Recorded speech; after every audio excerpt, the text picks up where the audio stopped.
Assalamualaikum warahmatullahi wabarakatuh. Pertama-tama, sebelumnya terima kasih atas kesempatan Bu Dr. Kunti kepada saya untuk membantu sesi ini. Mohon maaf apabila nantinya ada hal yang kurang pas atau kurang berkenan. Baik Bapak Ibu sekalian, untuk mengawali hari ini ada beberapa narasumber dari program keilmuan hukum perdata ya Bu, ya. Di mana ada beberapa dosen yang menjadi narasumber. Mungkin langsung saja karena waktu sudah sore ya Ibu. Baik, narasumber yang pertama adalah Ibu Dr. Uci Sriwulan Wuryandari SHMH. Beliau akan menyampaikan materi atau sharing terkait dengan dinamika hukum perdata dengan tema atau dengan judul pasar modal di era pembaruan Kementerian Keuangan, Menteri Purbaya Yuda Sadewa. Betul ya Bu Ci ya? Baik, untuk itu selanjutnya kami serahkan, kami berikan waktu kepada Bu Ci.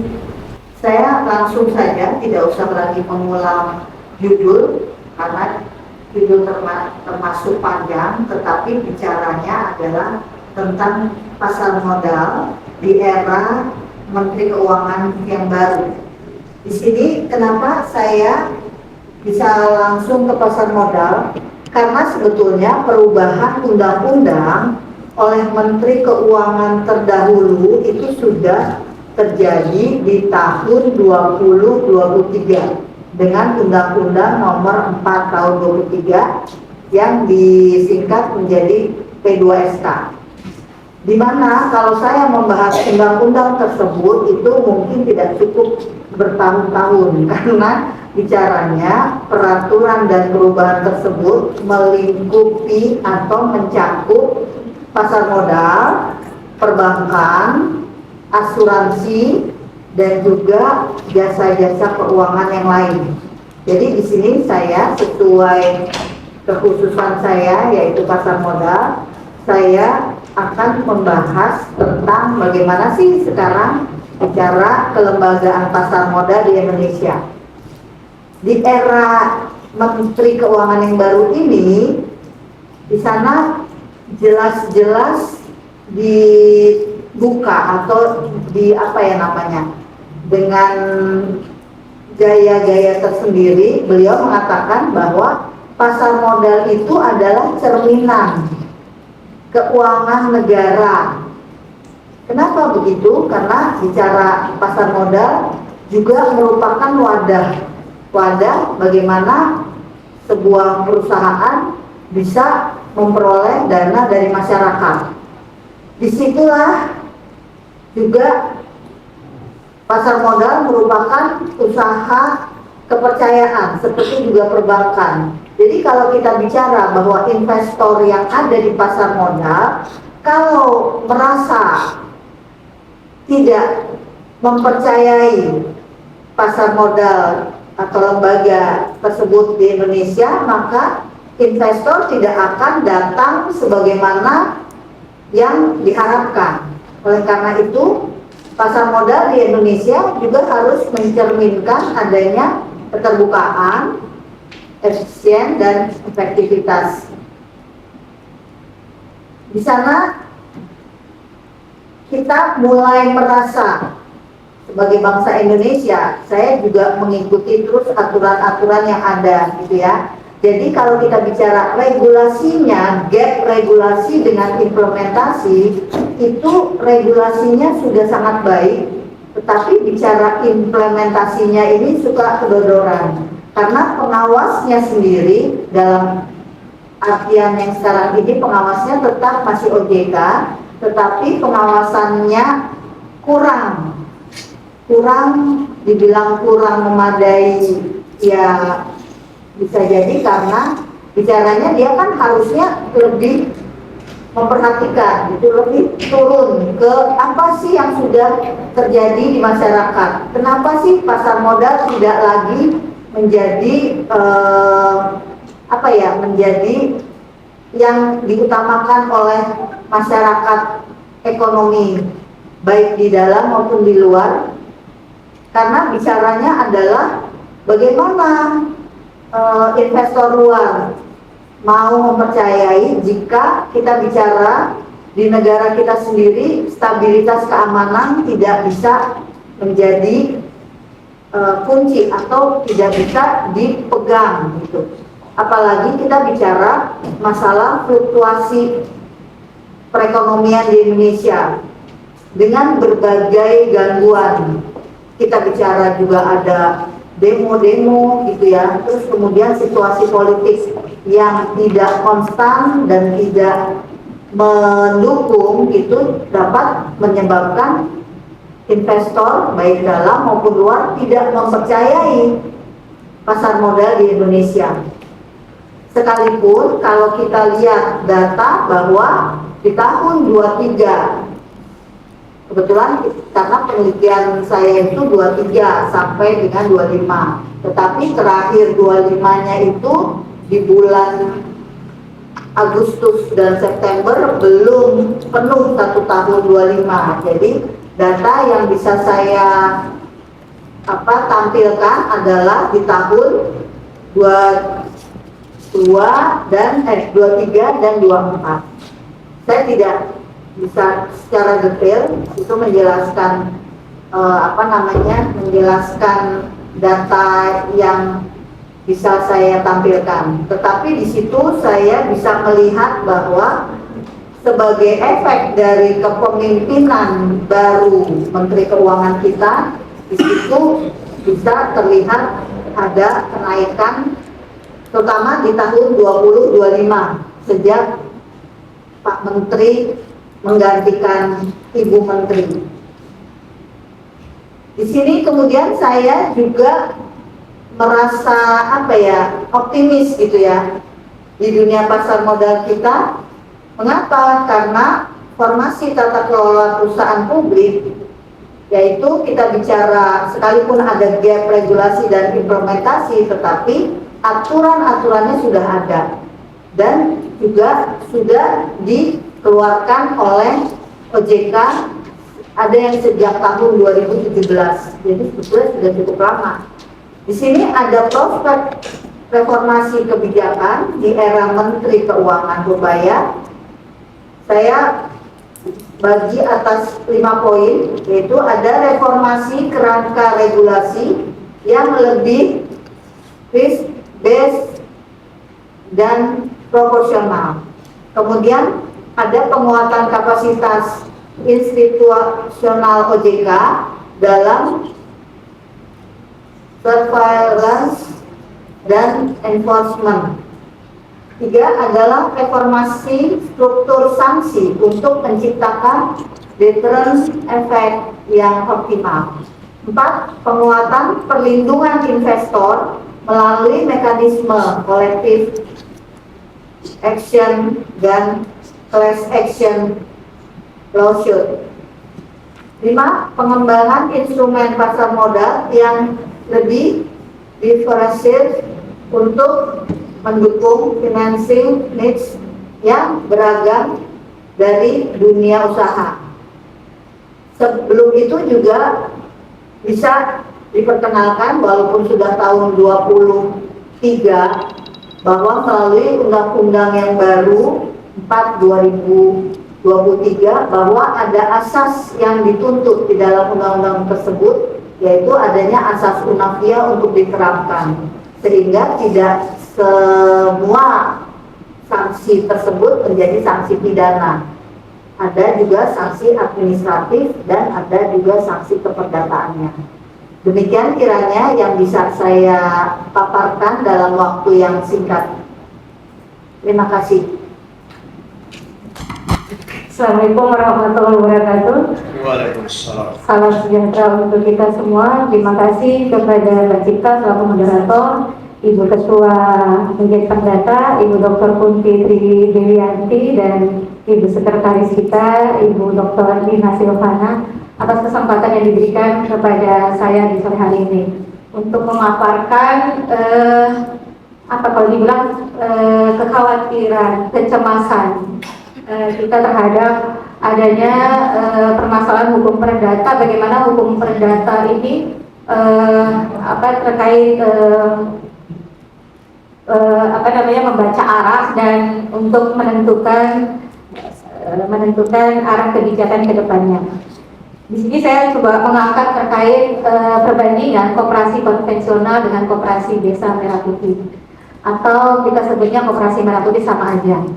Sebelum saya membahas lebih jauh terkait perbandingan antara keduanya, mungkin awalnya saya akan membahas bagaimana atau definisi dari pengertian koperasi konvensional.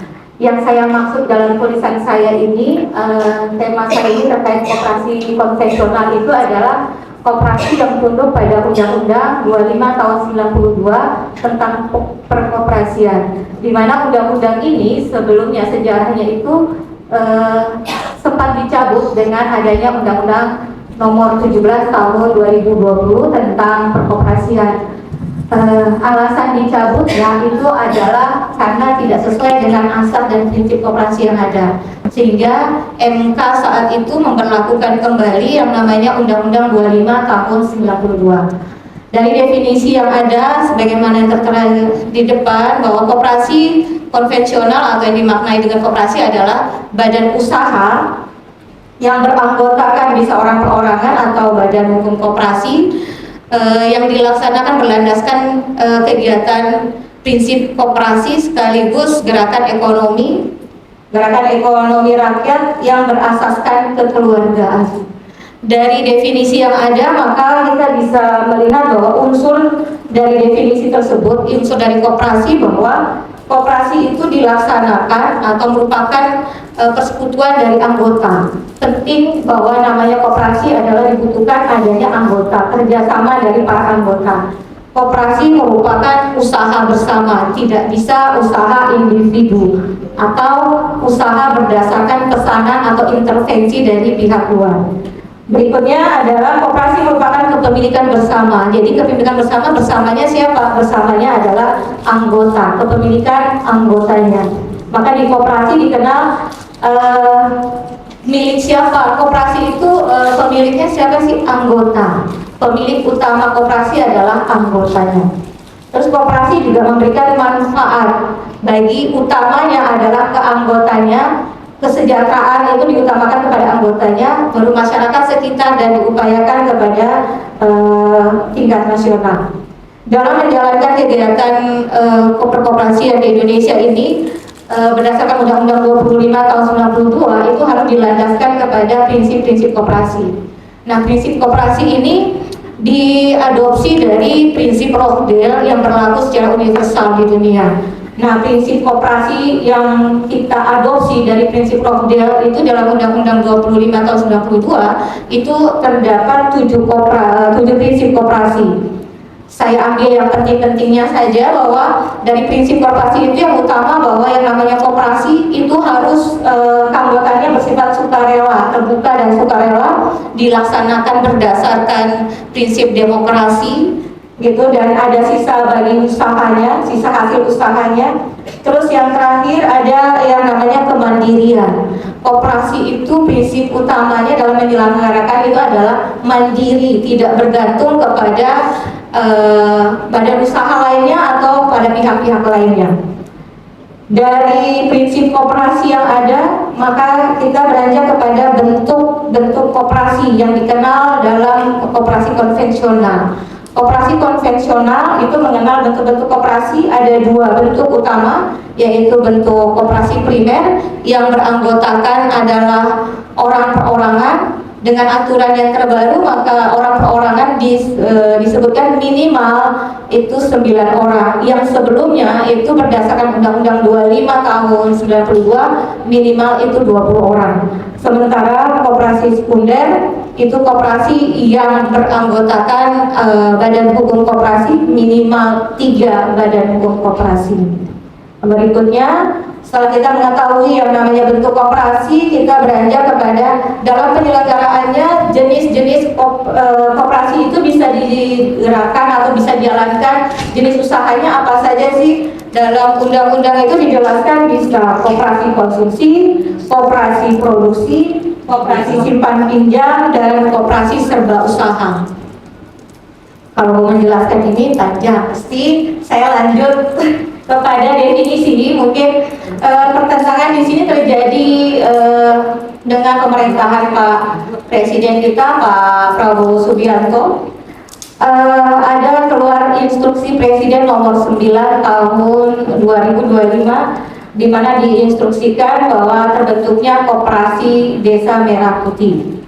Di dalam Koperasi Merah Putih ini, untuk mengetahui perbedaan dengan definisi dari koperasi konvensional, di dalam Koperasi Merah Putih ini mungkin saya akan mengambil dasar hukum pembedanya atau dasar hukum pembentukannya adalah, kalau tadi kita bicara hierarki peraturan perundang-undangan, jadi untuk pembeda antara konvensional dan Koperasi Merah Putih, saya ambil dari sisi aturan dasar atau dasar pembentukan koperasi itu sendiri.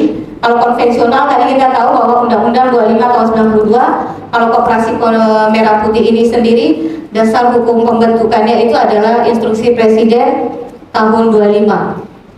Di mana di dalam Instruksi Presiden ini diadakan, tujuannya koperasi ini adalah sebagaimana terlihat untuk memperkuat ekonomi desa, menjamin ketahanan pangan, stabilitas ekonomi, pendekatan kerakyatan keseluruhan untuk mempercepat modernisasi ekonomi desa. Modernisasi ekonomi desa. Jadi terlihat ada pembeda hierarki pembentukan peraturan perundang-undangan. Kalau di koperasi konvensional itu didasarkan pada undang-undang, sementara kalau di Koperasi Desa Merah Putih ini dasar pembentukannya adalah Inpres nomor 9 tahun 25, di mana kalau kita pelajari ilmu perundang-undangan, dari daya mengikat antara undang-undang dan Inpres itu dua hal yang berbeda, di mana Inpres pun tidak termasuk dalam hierarki peraturan perundang-undangan. Betul ya Mas Yo ya? Nah, seperti itu. Jadi dia hanya bersifat kebijakan. Ya, kalau nggak salah. Perintah, instruksi dari Presiden. Seperti itu terkait koperasi. Berikutnya saya ambil pembedaannya adalah mengenai filosofi pembentukan.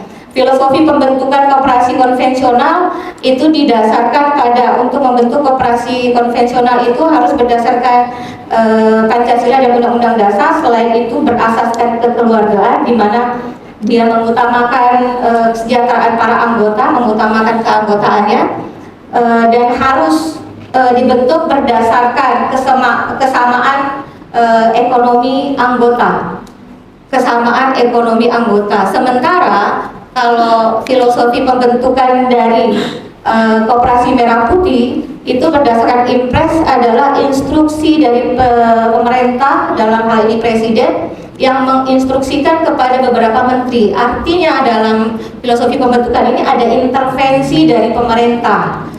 Ada intervensi dari pemerintah, khususnya saya garis bawahi di dalam Inpres nomor 7.7 nomor 2-nya kalau tidak salah, itu diinstruksikan pada Menteri Koperasi mengintervensi koperasi-koperasi yang telah ada. Jadi di sini filosofi pembentukan dari dua koperasi ini jelas berbeda. Yang satu konvensional tidak menghendaki adanya intervensi, harus adanya kesamaan dari anggota-anggota yang menjadi pemilik dari koperasi itu sendiri. Sementara dari Koperasi Merah Putih ini adanya pembentukannya itu berdasarkan perintah atau instruksi dari Presiden melalui tangan-tangan menteri yang terkait. Berikutnya sumber modal yang menjadi pembeda antara konvensional dan Merah Putih, Koperasi Merah Putih. Terkait sumber modalnya di sini, sumber modal untuk koperasi konvensional itu modalnya ada dua, yaitu modal sendiri dan modal pinjaman. Modal sendirinya itu terdiri atas modal simpanan wajib, simpanan pokok, ada cadangan, dana cadangan, dan hibah. Sementara modal pinjamannya itu bisa dari anggota atau badan usaha lainnya, badan keuangan lainnya, atau dari sumber keuangan yang sah. Sementara kalau sumber modal dari Koperasi Merah Putih itu didasarkan pada anggaran anggaran belanja negara, APBN, APBD, anggaran belanja desa, dan sumber keuangan yang sah lainnya. Jadi jelas ada sumber modal yang berbeda dari kedua koperasi ini, yang mana memang tidak sesuai sejalan dengan prinsip koperasi yang diatur dalam Undang-Undang 25 tahun 92 terkait tata kelola koperasi konvensional. Sebagaimana yang tadi saya jelaskan bahwa tata kelola koperasi ini dikelola oleh anggota. Kenapa anggota? Karena tadi sebagaimana untuk membentuk koperasi itu didasarkan pada kesamaan ekonomi, kepentingan ekonomi anggotanya. Artinya untuk membentuk koperasi itu dimulai dari atas ke bawah, dari bottom up. Sementara kalau yang tata kelola di koperasi Merah Putih itu didasarkan pada perintah presiden, artinya didasarkan pada perintah jadi dari atas ke bawah. Jadi belum tentu bisa sama nih antara perintah dengan nanti yang menjalankan. Dikhawatirkan nanti tidak berjalan sebagaimana yang dimaui oleh perintah yang ada. Itu saja mungkin yang dapat saya sampaikan, bagaimana membaca arah. Ketika kita membaca arah adanya perbedaan antara koperasi konvensional dan koperasi Merah Putih ini, kita bisa menentukan arah mana yang benar untuk pemberlakuan koperasi ini ke masa depan. Ketika instruksi tadi, sebagaimana pembentukan koperasi tadi melalui instruksi koperasi Merah Putih itu melalui instruksi presiden yang bertentangan dengan hierarki, jelas kita ini orang hukum dan kita sendiri melanggar hukum yang ada, sehingga ini yang dibilang carut marut di dalam bidang hukum ekonomi sepertinya itu. Itu saja mungkin dari saya. Terima kasih. Assalamualaikum warahmatullahi wabarakatuh. Mungkin saya agak banyak ya, karena juga masih coba mendalami tentang ketidakseimbangan kedudukan debitur dan kreditur ya. Kreditur bank yang khususnya adalah perjanjian kredit. Jadi kenapa dalam perjanjian kredit itu kedudukan kreditur dan debitur itu tidak seimbang? Jadi kalau kita lihat unsur dalam perjanjian itu ada 5. Pertama ada nama kaidah, terus ada subjeknya, ada prestasi, ada akibat hukum, dan ada sepakat. Itu unsur dari perjanjian. Kalau kita lihat kaidah, itu nanti kita bicara tentang tertulis dan tidak tertulis. Tentunya kita akan bicara tentang daya ikat. Daya ikat keduanya itu akan sama, karena dalam 1320 nggak disyaratkan perjanjian itu tertulis atau tidak tertulis. Mereka dua-duanya memiliki daya ikat yang sama, hanya membedakan nanti dari kesulitan pembuktian saja. Gitu. Kemudian dari aspek subjek perjanjian, nah ini yang menjadi masalah. Biasanya kita sebut ya debitur dan kreditur dalam perjanjian, karena ini tentang perbankan saya gunakan debitur dan kreditur, tapi dalam praktik bisa saja subjek itu ditujukan dengan terminologi yang berbeda. Jadi hubungan para pihak subjek hukum itu bisa saja dalam posisi yang setara dan tidak setara. Kalau yang setara itu biasanya mungkin kita bisa temukan dalam perjanjian jual beli, kita sama-sama punya posisi yang setara atau tawar-menawar. Seperti itu. Nah, ketika kita masuk, misalkan kita ke bank ingin mengajukan kredit, di situ mulai timbul ketidaksetaraan. Atau misalkan kita ingin masuk polis asuransi yang beriki ya, itu ada ketidaksetaraan antara calon tertanggung dengan perusahaan asuransi. Dan di bank debitur dan kreditur bank itu debitur berada di, biasanya kita melihat di posisi yang lebih rendah kemampuan tawar menawarnya ya. Kalau kita lihat sebenarnya ketidaksetaraan ini bisa timbul karena faktor resiko. Kedua, faktor need, kebutuhan. Kalau kita lihat dari faktor resikonya, pada saat misalkan saya datang ke bank ingin pinjam 1 miliar dan disetujui sama bank, bank akan lebih dulu melaksanakan prestasinya. Dia akan lebih dulu menyerahkan pinjaman 1M, tentunya nanti diikuti dengan agunan. Potensi gagal bayar itu juga tinggi. Ketika terjadi gagal bayar, bank ingin dana yang dipinjamkan itu bisa kembali. Karena apa? Ketika dia meminjamkan uang, bank hanya memegang itikat baik daripada itu bunga dan sebagainya. Kedua, yang lebih membutuhkan sebenarnya siapa? debitur yang lebih membutuhkan, walaupun bank juga membutuhkan, bank butuh profit dan dia juga butuh asetnya, nggak boleh diam, dia harus liquid. Jadi duit itu di bank nggak boleh diam di sisi. Tapi ada faktor lain lagi yang kadang-kadang kita melihat aspek ini hanya dari aspek debitur, posisinya nggak seimbang. Kadang-kadang kita lupa, kita sebagai kreditur sekaligus kita juga sebagai debitur. Kadang-kadang di bank kita juga sebagai kreditur, kita menabung di bank. Uang yang bank pinjamkan ke debitur itu adalah uang masyarakat. Maka di posisi ini wajar bank sebagai kreditur berada di posisinya lebih dominan. Kalau posisinya sama, dia akan kesulitan. Kalau bank gagal tagih sama debitur, uang masyarakat akan dirugikan. Seperti itu. Ini yang kira-kira melatar belakangi. Dan kemudian ketidaksetaraan inilah yang muncul yang namanya perjanjian baku dan klausula baku. Sebenarnya ini masuk aspeknya ke aspeknya Balikin perlindungan konsumen. Sebenarnya seperti tadi kita bicara kaidah ada tertulis dan tidak tertulis. Tentunya kalau kita bicara perjanjian baku, kalau kita merujuk pada undang-undang perlindungan konsumen, perjanjian baku itu dia harus tertulis. Dan klausula baku itu apakah harus ada dalam perjanjian? Ya, kalau berdasarkan undang-undang perlindungan konsumen, klausula baku itu dia melekat di dalam perjanjian baku itu sendiri. Saya langsung aja untuk bidang saya acara perdata. Kalau kita lihat ke belakang 1 tahun terakhir, sebetulnya dulu kita para praktisi itu ingin supaya tahun 2025 ini jalan ya konsep-konsep azas-azas yang semua memayungi norma-norma hukum acara perdata sehingga bisa terlihat bahwa jalan gitu loh. Sejak pandemi dengan adanya e-course dan e-litigation itu diharapkan sebetulnya ingin supaya normal lagi dan berjalan sesuai dengan apa yang diharapkan itu. Tapi dalam tahun terakhir ini 2025 ini saya melihat bahwa justru dalam prakteknya banyak kali ketimpangan gitu. Contoh kecil misalnya soal pemeriksaan ya.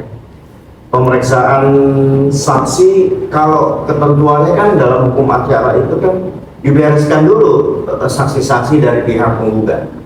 Tetapi begitu dalam prakteknya kita lihat bahwa setelah selesai pemeriksaan saksi pihak tergugat, justru hakim malah mempersilahkan kembali kalau ada tambahan-tambahan saksi dari pihak penggugat gitu. Sehingga terjadi lompatan-lompatan, padahal hukum acara itu kan hukum formil yang mengatur tentang tahapan-tahapan penyelesaian perkara perdata. Ini dalam praktiknya terjadi juga. Pembacaan putusan misalnya, prinsip dasarnya adalah dibacakan dalam sidang terbuka untuk umum. Karena kalau kita bicara penyelesaian BPN itu ya terbuka untuk umum gitu.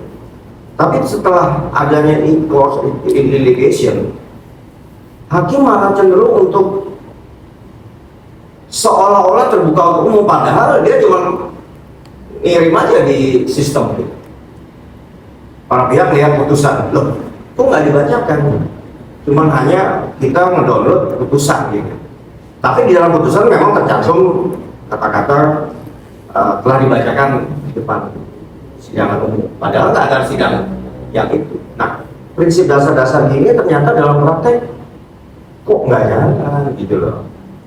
Oleh karena itu kami dari tim pengajar acara perdata ya mencoba untuk mendorong untuk supaya segera rancangan undang-undang hukum acara perdata itu goal gitu, sehingga betul-betul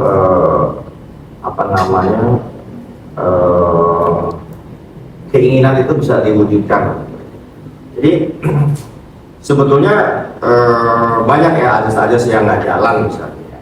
Contohnya sederhana, cepat, biaya ringan. Dalam prakteknya nggak sederhana, malah biayanya tinggi, malah jadi juga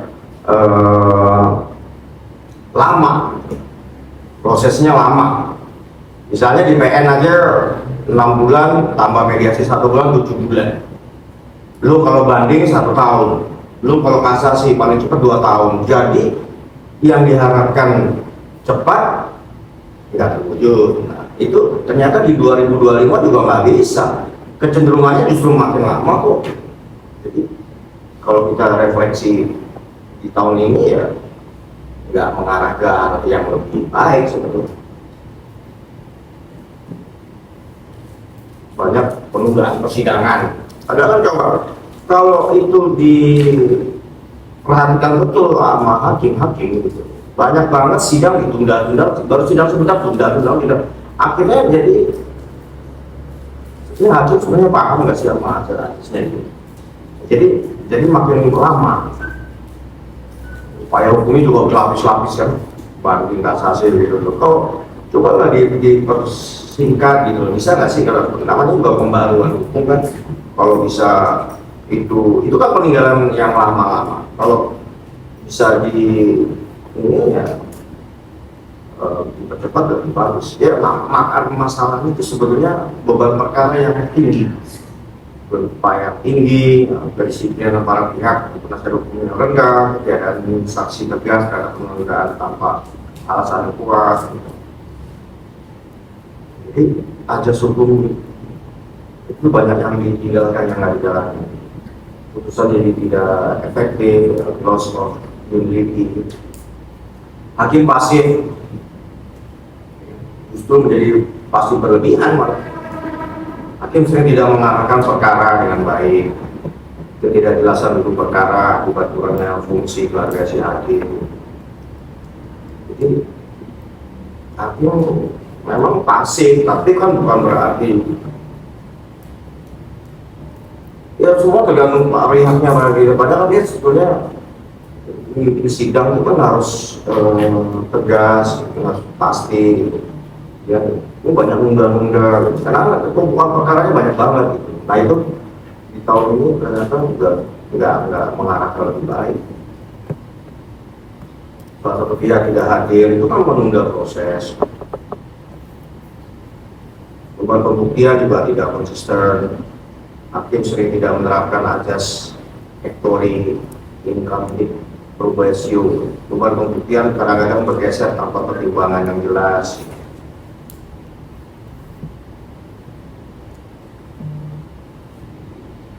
Sederhananya tuh jadi ya nggak jalan lah. Upah umum tidak transparan dan seterusnya gitu.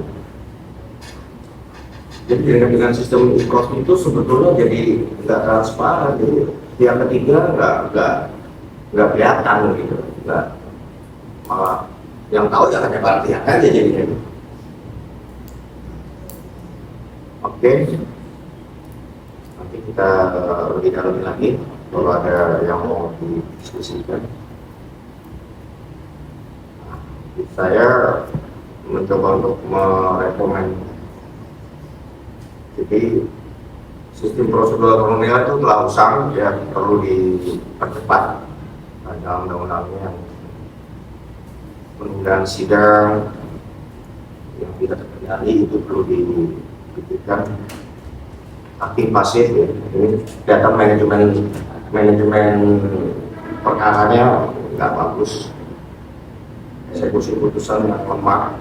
Eksekusi itu berbelit-belit.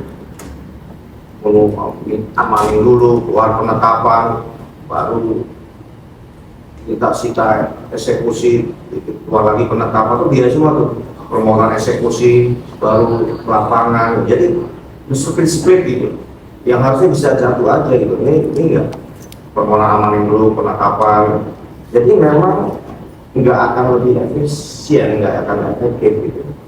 Nah itulah kelihatan di tahun-tahun terakhir ini justru nggak mengarah ke arah yang lebih mengarah ke penerapan ajas dan konsep yang ideal.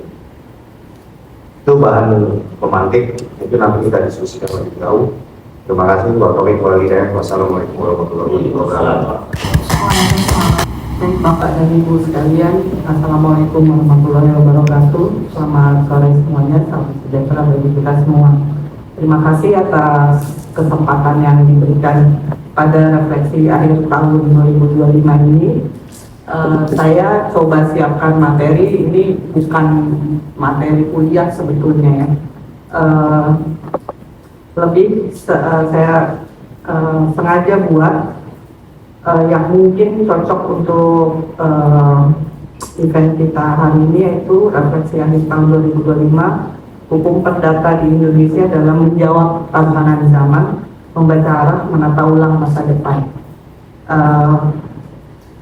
Izinkan saya memulai dengan satu pertanyaan sederhana.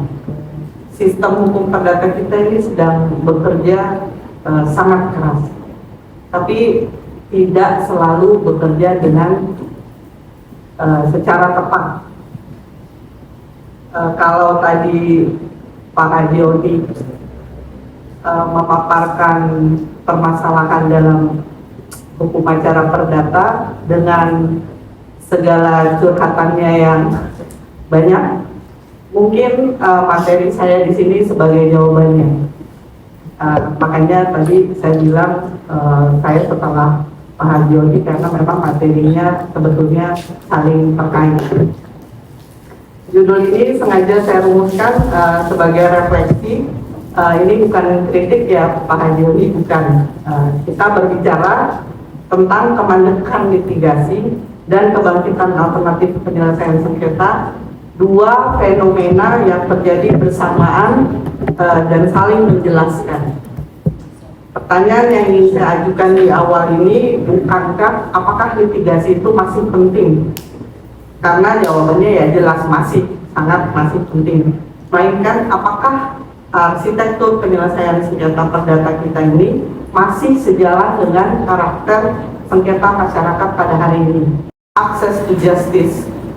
Persoalan litigasi hari ini tidak lagi semata-mata soal penumpukan perkara. Yang kita hadapi adalah ketidakseimbangan struktural antara kapasitas sistem peradilan dan kompleksitas sengketa modern. Sengketa modern ya. Yaitu antara lain ada sengketa fintech, e-commerce, dan perlindungan data pribadi yang sangat bergerak cepat ya. Karena sengketa ini berbasis teknologi dan seringkali melibatkan relasi yang tidak setara. Sementara itu hukum acara perdata kita masih sangat procedure oriented, yang dibangun untuk kepastian formal dan bukan untuk kecepatan dan adaptabilitas ya.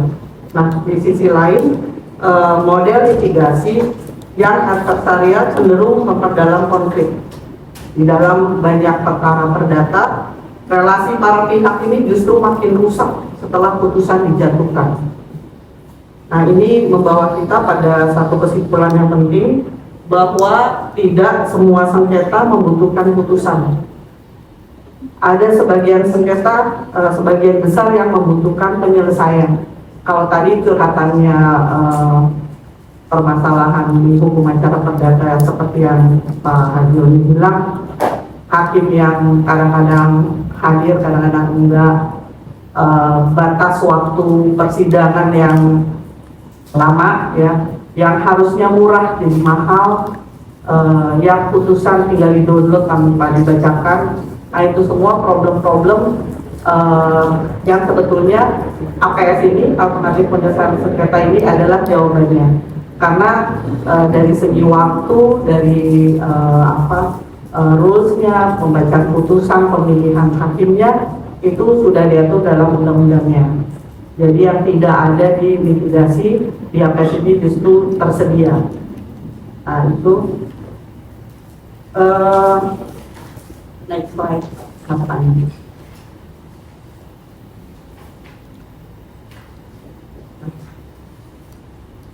Kebangkitan APS sebagai respons alamiah sistem.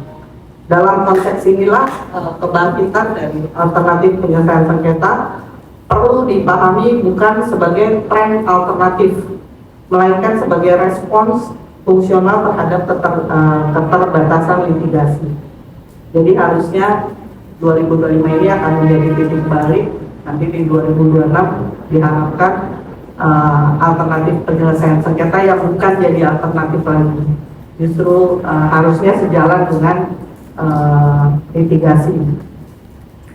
Mediasi ini menjadi semakin relevan karena menawarkan penyelesaian berbasis dialog dengan waktu yang lebih singkat dan pendekatan yang lebih manusiawi. Mediasi ini juga menjawab kebutuhan sengketa yang sesungguhnya masih bisa diselamatkan relasinya. Biasanya kalau kita udah war di pengadilan, habis itu mereka musuhan, hubungan bisnisnya putus karena udah saling nggak enak tuh untuk kedepannya. Tapi kalau diselesaikan melalui APS, insya Allah biasanya malah baik-baik aja karena ada sengketa tapi nggak kelihatan berantem. Penyelesaian di APS asasnya seperti itu salah satunya.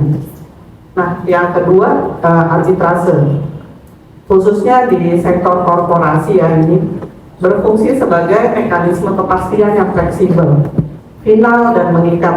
Namun tantangan kita hari ini adalah fragmentasi standar antar lembaga arbitrase yang berpotensi menggerus kepercayaan masyarakat kita sendiri. Sementara itu juga ada ODR, Online Dispute Resolution, yang berkembang sangat cepat hari ini, terutama di sektor platform digital. Tapi di sini kita dihadapkan pada pertanyaan normatif yang serius nih. Bagaimana memastikan fairness, transparansi dan akuntabilitas dalam mekanisme yang sebagian besar tertutup dan privat. Perubahan ini juga sejalan dengan perubahan budaya hukum. Generasi baru lebih memilih penyelesaian masalah daripada eskalasi konflik. Mas Panji, next slide. 2025 sebagai titik balik, apa yang harus dibenahi? Jika 2025 ingin kita posisikan sebagai titik balik, maka pembenahan APS ini tidak boleh dilakukan secara parsial. Yang pertama, Indonesia membutuhkan peta jalan alternatif penyelesaian sengketa nasional yang terintegrasi. Mediasi, arbitrase, dan ODR harus dipandang sebagai satu ekosistem, bukan instrumen yang berdiri masing-masing, berdiri sendiri-sendiri. Yang kedua, integrasi APS di sengketa digital harus menjadi kebijakan yang utama, bukan sekedar pelengkap saja. Sengketa fintech, perlindungan data, dan gig ekonomi menuntut mekanisme yang cepat, yang adaptif, dan berkeadilan. Yang ketiga, profesionalisasi mediator dan arbiter adalah keniscayaan. Sertifikasi kode etik dan independensi bukan formalitas, melainkan fondasi kepercayaan publik. Nah, dalam konteks ini peran akademisi menjadi sangat-sangat strategis.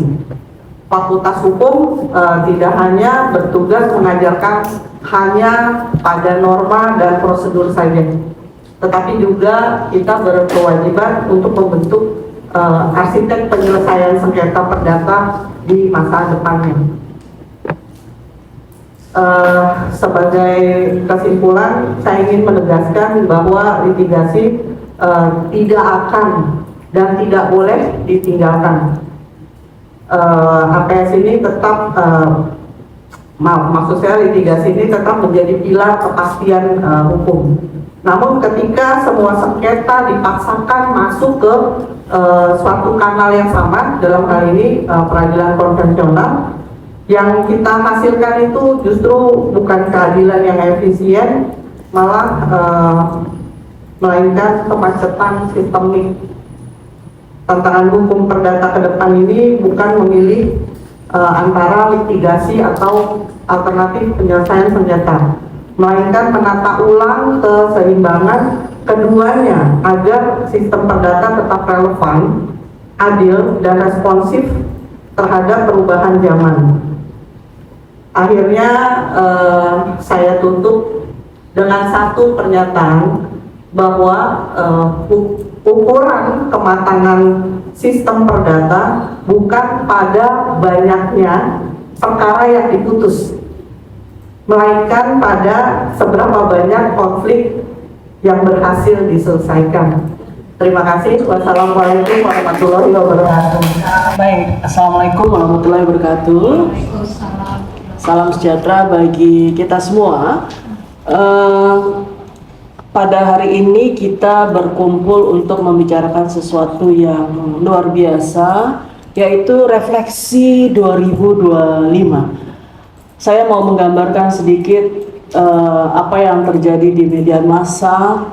Itu luar biasa tentang perselingkuhan, perceraian, kekerasan terhadap perempuan atau kekerasan dalam rumah tangga, yang itu setiap hari kita menikmati, atau bukan menikmati ya, kita disuguhkan di dalam apakah itu di televisi, di TikTok, di hampir semua media sosial, menceritakan tentang betapa kekerasan dan ketidakadilan itu dialami terutama pada perempuan.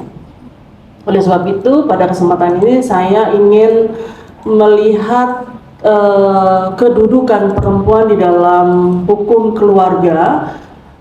Tentu saja ini karena kita sudah punya undang-undang perkawinan, Undang-Undang Nomor 1 Tahun 74, dan juga tentu saja karena kita bisa melihat bahwa selain berlaku hukum Islam dan juga hukum adat, itu menarik ketika kita bicara tentang hukum perkawinan. Dari data yang kita lihat carut marut keluarga, ya, hukum keluarga sekarang ini tentu saja menjadi pertanyaan, apakah memang definisi perkawinan, ya, definisi perkawinan yang ada di dalam undang-undang perkawinan, bahwa perkawinan itu merupakan ikatan lahir batin antara seorang laki-laki dan seorang wanita sebagai suami istri dengan tujuan membentuk keluarga rumah tangga yang bahagia kekal dan berdasarkan Tuhan Yang Maha Esa. Itu masih berlaku, ya, karena tampaknya kita perlu melihat ulang lagi kenapa definisi yang dibuat sedemikian rupa, tetapi kemudian banyak sekali orang-orang ingin keluar dalam perkawinan. Jadi ada orang yang mau masuk dalam perkawinan, tapi juga banyak orang mau keluar dalam perkawinan. Nah, tentu saja persoalan muncul tadi ada laki-laki dan perempuan, ya, atau pria dan wanita di dalam Undang-Undang Nomor 1 Tahun 74. Berkaitan dengan apakah memang kedudukan perempuan di dalam hukum keluarga itu memang setara, gitu, ya. Jadi karena kalau terjadi kesetaraan atau keadilan bagi perempuan di dalam hukum keluarga, tentu saja bahwa data terkait dengan perceraian dan kasus-kasus kekerasan terhadap perempuan dalam rumah tangga itu tentu tidak banyak. Nah, kedudukan perempuan, ya, kalau kita pakai perspektif gender, maka sebenarnya ada relasi antara laki-laki dan perempuan yang penting dilihat dalam kajian-kajian gender dan feminis, ya. Kenapa? Karena seringkali kita melupakan bahwa perempuan itu adalah salah satu subjek yang juga perlu diperhatikan dan punya kedudukan-kedudukan yang penting di dalam keluarga. Di dalam perkawinan kita bisa melihat, ya, ada beberapa pasal yang sebenarnya menekankan bahwa tampaknya undang-undang perkawinan mencoba untuk melihat kesetaraan dan keadilan, ya. Ya, tetapi dalam kenyataannya kita bisa lihat itu tidak terjadi. Misalnya saja, ya, di dalam pasal 2 itu bahwa perkawinan adalah sah apabila dilakukan dengan hukum masing-masing agama dan kepercayaannya. Yang jadi pertanyaan adalah hukum agama yang mana dan kepercayaan yang mana? Karena sampai sekarang kita bisa lihat bahwa hukum agama yang diakui itu ada 6 agama, ya, Islam, Kristen, Katolik, Buddha, Hindu, Konghucu. ya, dan ada satu kelompok penghayat. Walaupun dalam konteks tertentu bahwa kedudukan penghayat ini belum bisa dikatakan setara, karena dalam banyak kasus, misalnya seperti teman-teman dari Boti, dari Cigugur dan sebagainya, belum bisa melakukan perkawinan dengan bebas seperti agama-agama yang 6 tadi. Nah, harus dicatatkan ini ternyata kesulitan karena agamanya itu tidak seperti yang tadi saya sebutkan di dalam Undang-Undang Nomor 1 Tahun 65. Nah, catatan ini memperlihatkan kedudukan masyarakat adat itu lemah dibandingkan dengan masyarakat Indonesia lainnya. Termasuk di dalamnya perempuan, ya, kedudukan perempuan itu sangat lemah. Jadi kalau dia perkawinan itu tidak bisa berdasarkan agama dan kepercayaan, lalu kemudian dia tidak punya akte dan tidak bisa dicatatkan, tentu saja perkawinannya sangat rentan, ya. Termasuk juga bagaimana kedudukan dia dalam anaknya, hubungan dengan anaknya dalam harta perkawinan. Nah, di dalam hukum adat kita bisa lihat ada bermacam-macam bentuk perkawinan dan sangat tergantung dengan masyarakat, apakah itu masyarakat patrilineal, matrilineal, bilateral, dan juga bentuk-bentuk perkawinannya, apakah itu perkawinan jujur, apakah perkawinan semendo, atau juga perkawinan bebas. Nah, bentuk-bentuk perkawinan ini memperlihatkan juga ada ketidaksetaraan antara laki-laki dan perempuan di dalam perkawinan itu. Nah, kita bisa lihat bahwa misalnya yang lebih kelihatan setara itu pada masyarakat bilateral, misalnya kedudukan laki-laki dan perempuan itu seimbang. Berkaitan dengan persoalan bagaimana kalau di dalam perkawinan kemudian akibat perkawinan itu terhadap kedudukan suami istri, kemudian kedudukan harta perkawinan dan juga kepada anak, itu ternyata sangat berbeda antara apa yang disampaikan di dalam atau yang diatur di dalam undang-undang perkawinan dan juga di dalam hukum adat. Kerentanan yang kita lihat di dalam hukum adat ini tidak juga dengan serta-merta di dalam undang-undang perkawinan sudah setara seluruhnya, enggak juga. Kenapa? Karena kita bisa lihat misalnya apabila seseorang akan melakukan poligami. Poligami itu syaratnya ketat, ya. Satu, apabila istri tidak bisa melayani suami, apabila istri tidak bisa melahirkan keturunan, kemudian apabila istri cacat dan sakit berkepanjangan. Itu sangat diskriminatif. Nah, sampai sekarang pasal ini belum dirubah nih. Ya, menurut saya ini menjadi catatan penting bahwa sekalipun ada izin dari istri, tetapi poligami itu tetap bisa dilakukan, ya, dengan mendiskriminasi perempuan dengan alasan-alasan itu. Padahal kita sudah punya undang-undang penyandang disabilitas yang tidak boleh orang cacat dan orang yang sakit terus-menerus itu didiskriminasi misalnya.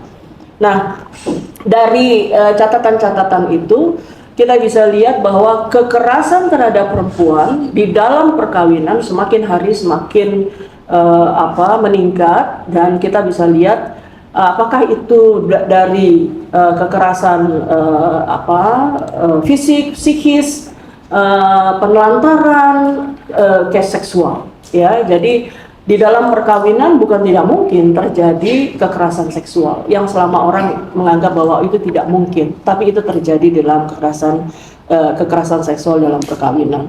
Oleh sebab itu, dengan adanya undang-undang nomor 23 tahun 2004 tentang penghapusan kekerasan dalam rumah tangga sangat membantu. Tetapi persoalannya tidak banyak orang-orang mau membawa kasus itu ke dalam proses-proses hukum. Apabila sudah diproses, ternyata kemudian banyak sekali yang berhenti di polisi dan tidak mau diteruskan. Nah, catatan kita terhadap segala bentuk kekerasan, perceraian yang terjadi ini, karena salah satu bentuk alasan perceraian itu karena salah satunya adalah kekerasan. Kita diberi kasus banyak sekali terkait dengan kekerasan, dan menurut saya di tahun 2025 itu menjadi sangat penting bahwa mari kita melihat kembali bagaimana pelaksanaan dari undang-undang kekerasan terhadap perempuan, kekerasan dalam rumah tangga, undang-undang perkawinan, termasuk juga stop perkawinan anak ya. Jadi salah satunya adalah dengan adanya undang-undang 16 itu sudah ada proses bahwa tidak boleh lagi perkawinan anak, tetapi realitasnya masih ada, dan itu dikalahkan dengan adanya proses-proses dispensasi. Jadi dengan adanya dispensasi masih banyak terjadi kekerasan terhadap anak melalui perkawinan anak.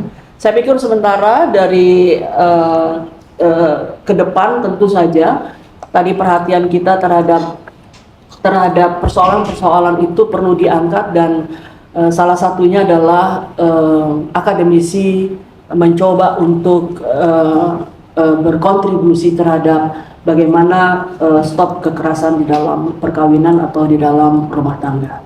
Terima kasih. Selanjutnya saya akan mengangkat temanya di sini yang diberi judul bencana ekologis dan pentingnya peran ulama dan kesadaran masyarakat terhadap perlindungan hutan tropis dalam hukum Islam. Bisa lanjut di slideshow mungkin Mas Panji, Mas. Lanjut. Oh, nggak bisa, aku potong. Baiklah, ya. Nah, kenapa saya mengambil tema ini seperti yang baru-baru akhir-akhir ini terjadi di akhir bulan November itu jadi banjir yang sangat amat besar di 3 provinsi, yaitu Aceh, Sumatera Utara, dan Sumatera Barat.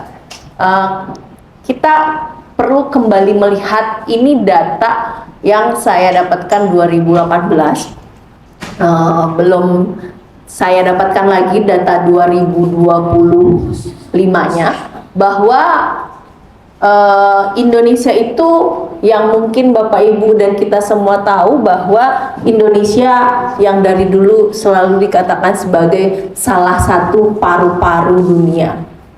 Di tahun 2018 itu luas hutannya mencapai sekitar 94 juta hektar. Dan itu bukan hanya sekedar pohon, tetapi juga keanekaragaman hayati, biodiversity, satwa, dan semuanya hidup di dalamnya. Next, Mas Panji.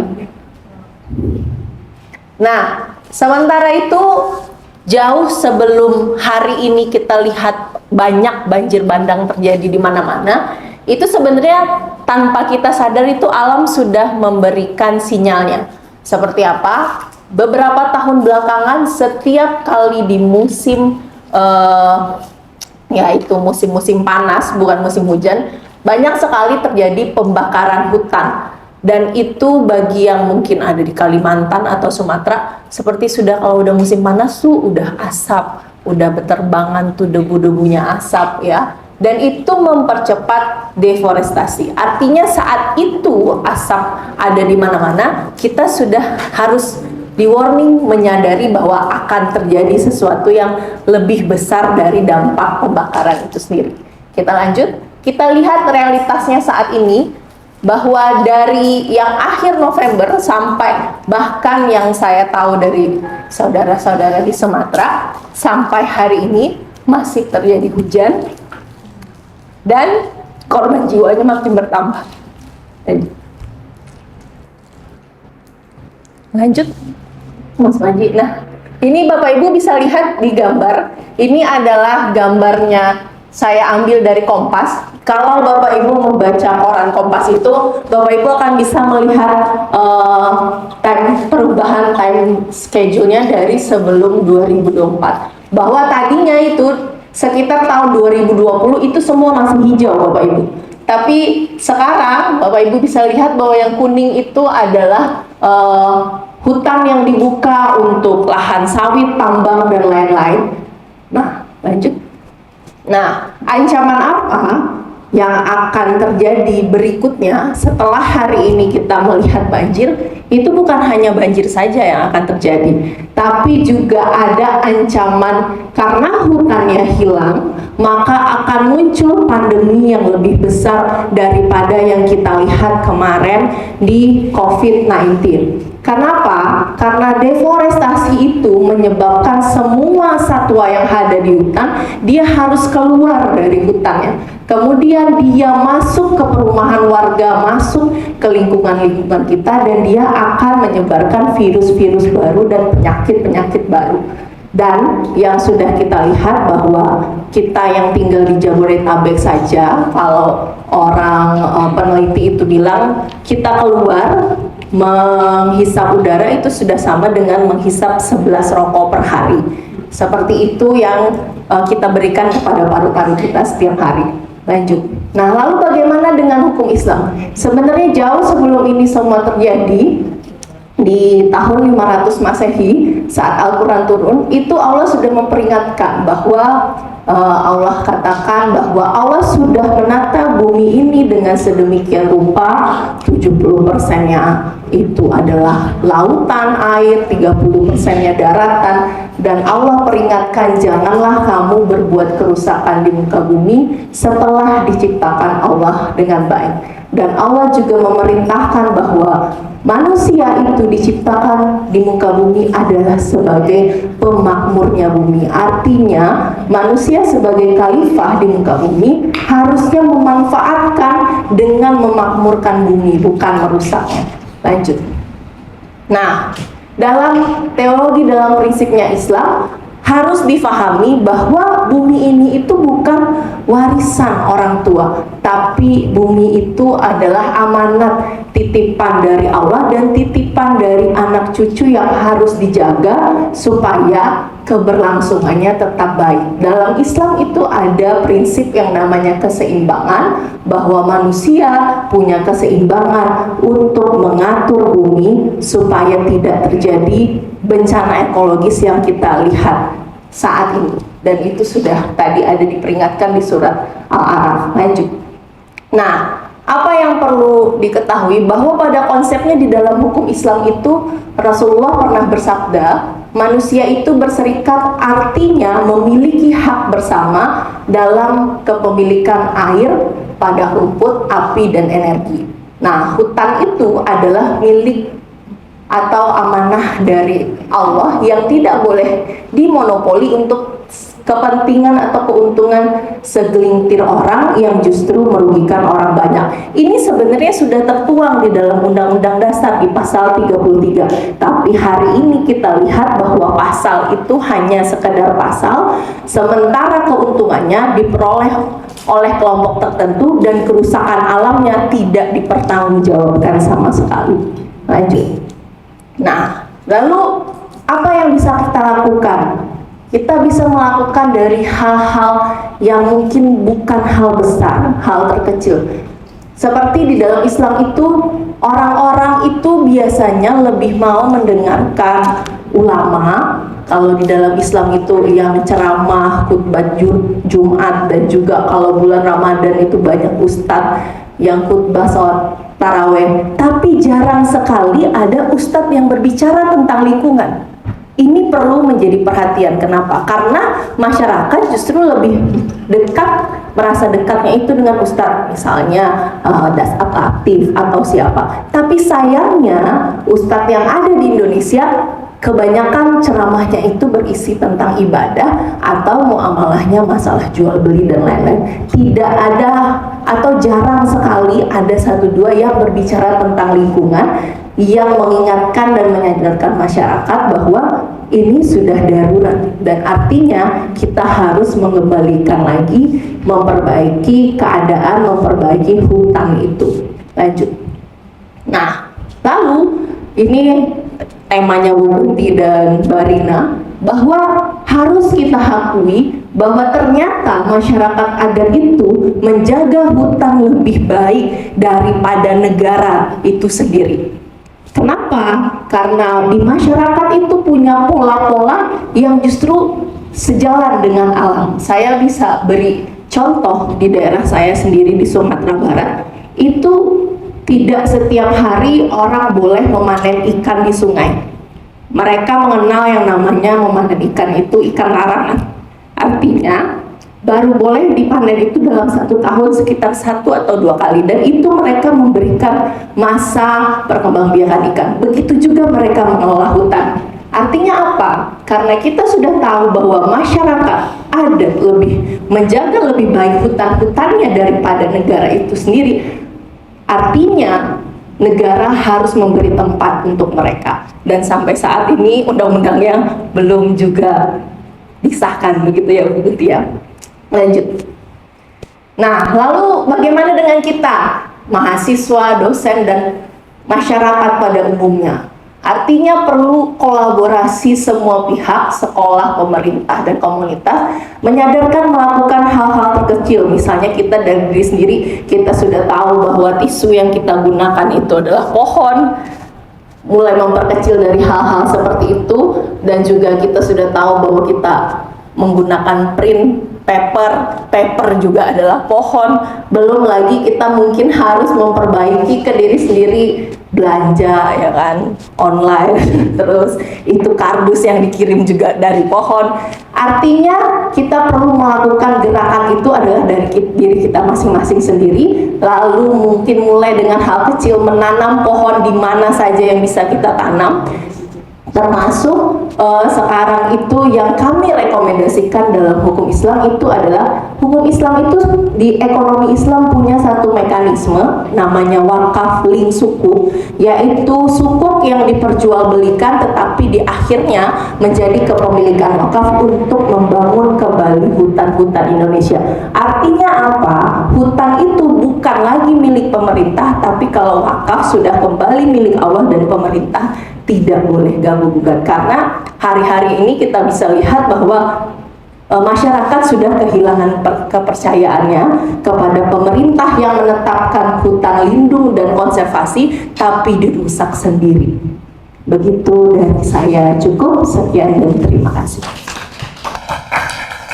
Selamat sore, Ibu Kunti selaku Ketua Kelompok Keilmuan Perdata, Ibu Nina Silvana sebagai Sekretaris Kelompok Keilmuan Perdata, Bapak Ibu semua, terima kasih atas kesempatan yang diberikan hari ini untuk urun rembuk dalam kegiatan refleksi dari Kelompok Keilmuan Perdata.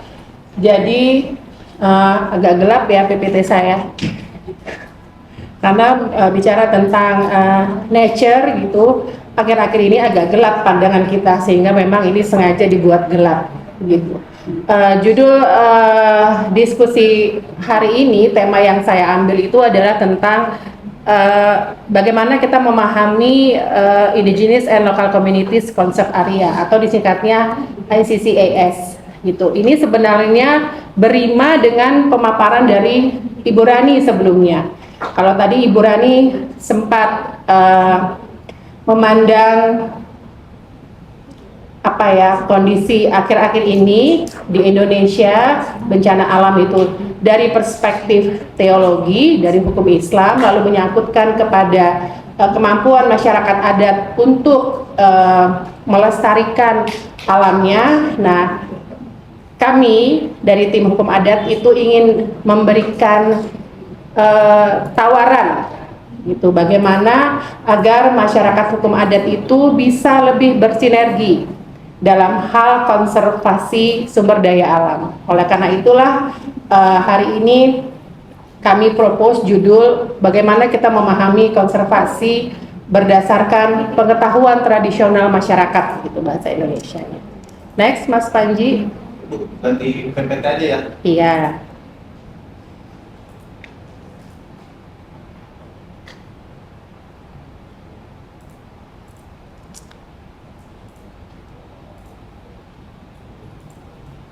Sama, tetap gelap. Memang gelap. Jadi saya lanjutkan saja ya Bapak Ibu. Jadi kalau tadi Ibu Rani mengutip ya surah ya dari Al-Quran gitu. Kalau kami di masyarakat hukum adat itu punya adagium seperti ini, bahwa tanah dan sumber daya alam itu kita ibaratkan sebagai seorang ibu, sehingga nurture dari sifat seorang ibu itu adalah merawat anaknya sepanjang anaknya juga tahu diri. Itulah sebabnya Mother Earth gitu ya, bumi ini sebenarnya harus kita rawat, sehingga nanti feedbacknya bumi pun akan quote on quote merawat kita sebagai umat manusia. Next, Mas Panji.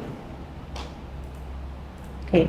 Jadi konsep konservasi ini sebenarnya bertolak dari pemikiran seperti yang tadi Ibu Rani utarakan, bahwa masyarakat adat itu sebenarnya has proven gitu ya, themselves lebih lebih adequate gitu dalam melestarikan lingkungan alamnya. Kalau kita bicara alam itu berarti semuanya ya, tidak hanya tanah gitu, udara dan laut serta daratan. Namun permasalahannya di Indonesia itu adalah sangat sulit gitu untuk menjadikan masyarakat hukum adat sebagai subjek hukum. Karena kalau di Indonesia itu jika tidak atau bukan subjek hukum, maka negara tidak wajib untuk melindungi hak-haknya. Artinya hak-hak masyarakat hukum adat itu bisa dilindungi jika dia menjadi subjek hukum. Namun apa daya, memang peraturan perundang-undangan kita walaupun sudah diamanahkan di pasal 18B ayat 2 gitu ya, tapi aturan-aturan teknis di bawahnya itu memang sangat menyulitkan mekanisme untuk suatu komunitas mentasbihkan diri sebagai masyarakat hukum adat karena begitu banyak syarat serta dokumennya. Badan Legislasi Wilayah Adat itu sudah membuat pemetaan partisipatif, namun itu pun berbiaya sangat tinggi dan sangat sulit. Kenapa seperti itu? Karena masyarakat hukum adat, saya memakai istilahnya masyarakat hukum adat sebagai indigenous people.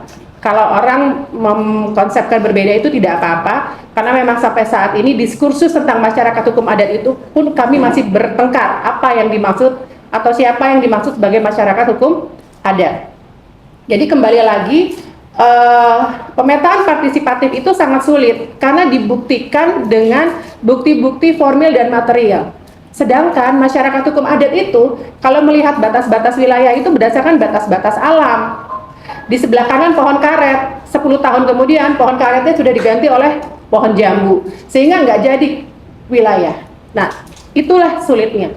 Karena mereka sulit untuk menjadikan diri mereka sebagai subjek hukum yang di depan negara itu legal untuk dihormati dan dilindungi hak-haknya, maka kepercayaan mereka, socio-culture mereka itu juga sangat sulit diakui oleh negara, seperti yang tadi Ibu Kunti juga utarakan dalam hal privat di masalah perkawinan. Next. Nah, kita lihat ini. Emang nggak jelas ya PPT saya ya, gitu ya. Jadi ICCS itu sebenarnya bicara tentang konservasi. Kita bicara konservasi karena ada close encounters gitu ya, between masyarakat hukum adat gitu dengan wilayahnya. Kenapa masyarakat hukum adat itu sangat terikat dengan wilayahnya? Karena wilayah itu tidak hanya dipandang sebagai tanah debu, tidak gitu. Tapi wilayah itu merupakan sumber-sumber dari nilai-nilai social culture mereka, their beliefs. Saya tidak mempergunakan istilah agama karena itu berbeda. Their beliefs, keyakinan bahwa nelayan hanya boleh melaut tanggal berapa, gitu ya. Di Kasepuhan Pasir Urih, gitu. Ada hutan larangan, ada hutan garapan, ada hutan tutupan. Itu untuk apa? Itu kepercayaan mereka bahwa hutan tanah itu sifatnya sangat sakral. Nilai-nilai kehidupan mereka, aspek-aspek penyelenggaraan kehidupan itu semuanya berasal dari tanah. That's why they call land and natural resources itu as their mother. Makanya bumi itu nggak disebut Father Earth, tapi Mother Earth, gitu. Ya, karena pembelajaran pertama itu datangnya dari seorang ibu. Next, Mas Panji. Jadi jika kita ingin melihat keterkaitan masyarakat hukum adat dengan tanah dan natural resources gitu, kita harus lihat bahwa ada 3 komponen utama nih. Yang mana komponen ini agak sulit memang ditranslasi dalam bentuk preskriptif di peraturan undangan. Coba bayangkan bagaimana membuat peraturan perundang-undangan yang menyatakan bahwa gitu ya, masyarakat itu boleh mengusahakan tanahnya berdasarkan kepercayaan mereka. Yang satu percaya kalau di Tapanuli itu kalau mau memanen kemenyan itu harus nangis-nangis dulu sambil nari-nari, puja-puji mereka gitu ya. Karena menurut mereka kemenyan itu ada penunggunya. Supaya getahnya itu banyak, maka harus nangis dulu penunggunya. Jadi disuarakanlah lagu-lagu yang lirih. Coba dibayangkan bagaimana membentuk aturan normatif yang seperti itu. Jadi ada 3 komponen utama itu. Ada local governance, lalu ada relationship with the nature, lalu ada conservation values dan sustainability development yang sangat sulit memang dikonsepkan dalam bentuk peraturan perundang-undangan. Next. Nah, ini adalah contoh ya Bapak Ibu bahwa dari ini kami ambil datanya dari BRWA dan WGII karena kebetulan kemarin berkongsi dalam Student Exchange Program 2025 gitu. Ini adalah wilayah-wilayah konservasi ya yang terbukti bisa berhasil gitu. Dan next Mas Panji, terbukti bahwa mereka itu bisa melakukan atau mengimplementasikan natural resources management yang lebih baik. Itulah sebabnya tadi Bu Rani selalu mengatakan bahwa masyarakat hukum adat sebenarnya lebih indah dan elok melakukan manajemen pelestarian lingkungan. Karena ukuran mereka untuk pelestarian lingkungan tidak hanya semata-mata about material things gitu. Tapi bagaimana they have to sustainability development. Harus sustain, continue. Kalau tadi Bu Rani bilang bahwa bumi itu bukan warisan, betul memang. Karena itu memang dipesankan oleh Ide Sang Yang Widi kalau di agama saya gitu ya. Itulah sebabnya kalau di Hindu itu ada yang namanya Trihita Karana.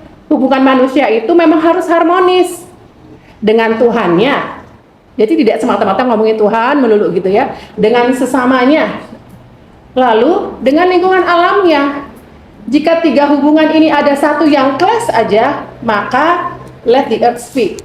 Nah, itulah makanya kita dikasih peringatan ada bencana. Itu sebenarnya penanda bahwa kita kurang care with our mother earth.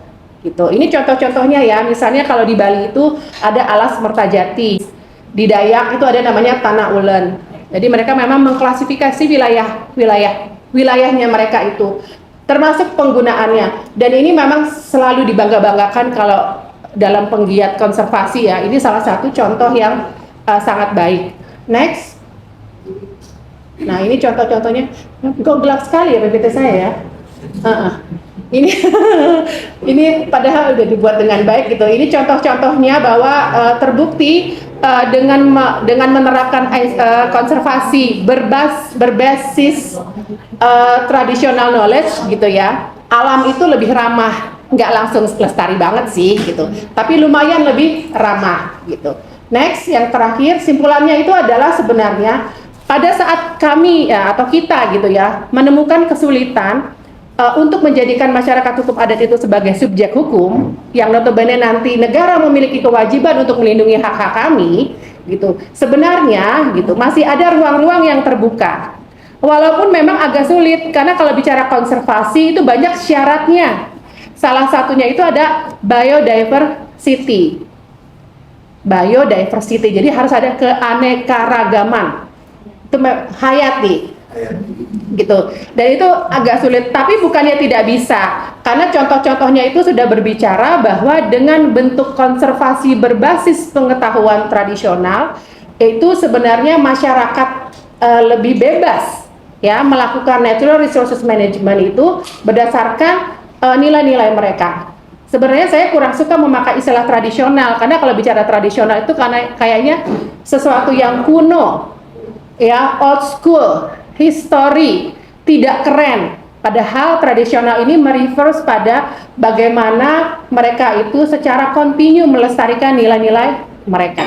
Jadi Ibu Rani gitu, sebenarnya ada rekomendasi yang bisa dipergunakan gitu. Daripada kita menunggu wilayah-wilayah adat itu dikukuhkan sebagai masyarakat hukum adat, kawasan hutan adat gitu, kita bisa memakai rekomendasi ini. Prosesnya lumayan setengah lebih cepat dibanding menunggu pemerintah menyatakan bahwa kita ini adalah masyarakat hukum adat. Seperti Bu Rani tadi bilang, RUU-nya juga kagak jadi-jadi, itu sudah 30 tahun yang lalu. Salah satu inisiatornya itu adalah Ibu Kunti. Jadi kurang lebih seperti itu Bapak Ibu. Mudah-mudahan kita bisa berpikir bersama bahwa bicara masyarakat hukum adat itu sebenarnya tidak hanya bicara masalah sesuatu yang kuno gitu ya, tetapi bisa up to date dengan perkembangan zaman. Terima kasih. Sampai jumpa. Terima kasih Ibu Ketua Keilmuan ya sekarang ya, Keilmuan Perdata untuk memberi kesempatan untuk berpartisipasi di refleksi akhir tahun. Saya mendapat tema dari bidang keilmuan perdata, perkembangan hukum perikatan dan kontrak di era digital. Next, ya, perkembangan hukum perikatan dan kontrak. Jadi, karena bidang yang saya ajarkan hukum perikatan, ya, kontrak Pak Seth ada kontrak Andi ya. Nah ini perkembangannya di era teknologi digital sekarang, ya, bagaimana perkembangan hukum perikatan dan kontrak. Ya, perkembangannya kan diawali dengan dari hukum adat, ya, hukum kodifikasi, dan sekarang yang digital atau kontemporer. Ya. Sebetulnya kalau secara azas prinsip itu kita masih pakai KUH Perdata ya. Itu kita belum ada hukum perdata nasional, kita masih pakai PW keberbahan. Tetap prinsip-prinsip 1320 itu masih kita pakai ya. Tentang di era digital bukan berarti merubah semua prinsip hukum ya. Asas kebebasan berkontrak juga ya. Hanya di sini di era digital semua itu sudah misalnya tadinya tertulis ya, kemudian sekarang sudah melalui digital gitu ya. Misalnya kayak notaris, nanti notaris sebentar lagi aktenya tanda tangan ya digital. Nanti sekarang pembacaannya juga bisa melalui online seperti itu. Ya, next.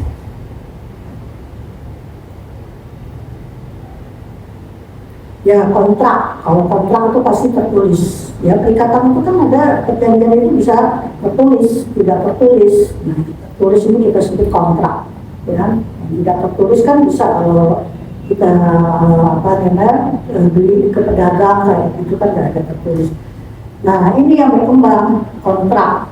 Ya, digital ya dilaksanakan melalui media elektronik. Semua sekarang aktif juga elektronik. Nah, jadi ada dikenal kontrak elektronik, e-kontrak, ya, kontrak online, online kontrak, kontrak digital, digital kontrak. Lanjut. Nah, tantangannya apa dalam hukum digital? Nah, itu yaitu mengenai keabsahan yang diinginkan oleh para pihak yang membuat kesepakatan atau perikatan, yaitu keabsahan dan kekuatan hukum kontrak digital. Kemudian keabsahan itu artinya bagaimana nanti tanda tangannya dan sebagainya. Identitas pihak dalam kontrak digital ya ini sulit ya sebetulnya untuk mengidentifikasi karena menggunakan identitas virtual ya.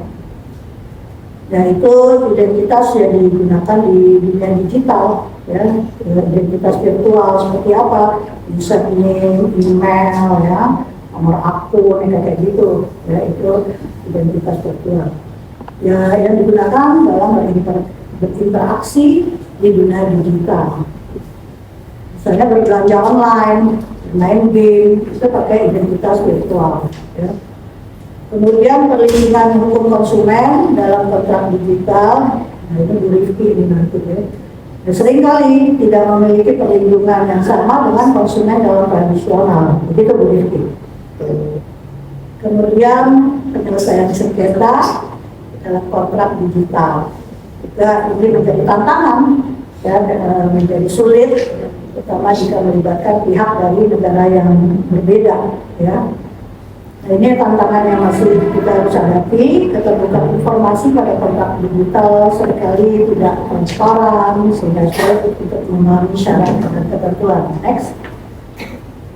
Nah, itu tadi tantangan. Peluangnya apa sih dalam kontrak digital? Efisiensi, kecepatan dalam membuat dan melaksanakan kontrak ya, dengan digital itu ya, kontrak digital dibuat dilaksanakan lebih cepat, lebih efisien. Aksesibilitas dan fleksibilitas. Aksesibilitas kontrak digital diakses di mana saja ya, bisa di mana saja, kapan saja, sehingga meningkatkan aksesibilitas. Nah, dalam fleksibilitas kontrak juga digital dapat disesuaikan dengan kebutuhan dan preferensi individu. Inovasi dalam hukum kontrak digital yaitu hukum kontrak modern. Ya, tadi Pak Agus sudah itu ya. Dapat mendorong inovasi dalam bidang teknologi dan bisnis. Kontrak digital juga dapat mengurangi biaya, ya, lebih murah ya, yang terkait dengan daripada yang manual yang kontrak biasa. Dengan perbuatan dan pelaksanaan kontrak tradisional. Next. Nah, dasar hukumnya tentunya kita tetap menggunakan KUH Perdata. KUH Perdata itu ada rencana nasional. Pak Oni, Mas Yom, ya. Hukum Perdata nasional ada RU-nya sudah. Belum, perikatan belum dibahas sampai sekarang. Oh belum ya. Rancangan undang-undang hukum perdata belum. Rancangan undang-undang hukum acara perdata. Oh ada, ya hukum perdatanya kalau dari perikatan ada rancangannya. Perikatan ada tapi Ya. belum pernah dibahas. Kalau punya itunya. Ada. Ya, semoga kita juga nanti seperti hukum pidana, ya, hukum agraria juga sudah ada hukum nasional, ya, sudah dikeluarin dari buku perdata pun mengenai tanah, sudah ada UPA, kita sudah mampu buat hukum nasional. Semoga nanti perdata kita nasional. Dan undang-undang ITE, ya, jadi dua itu landasan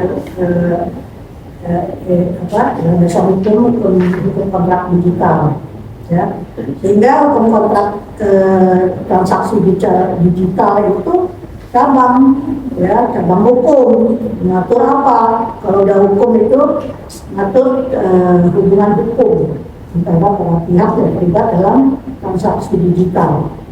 Jadi kalau udah perikatan itu kan hubungan hukum. Hubungan hukum itu kan hak berhadapan dengan kewajiban. Ya, seperti kontrak online, kontrak digital, ya, dan kontrak elektronik.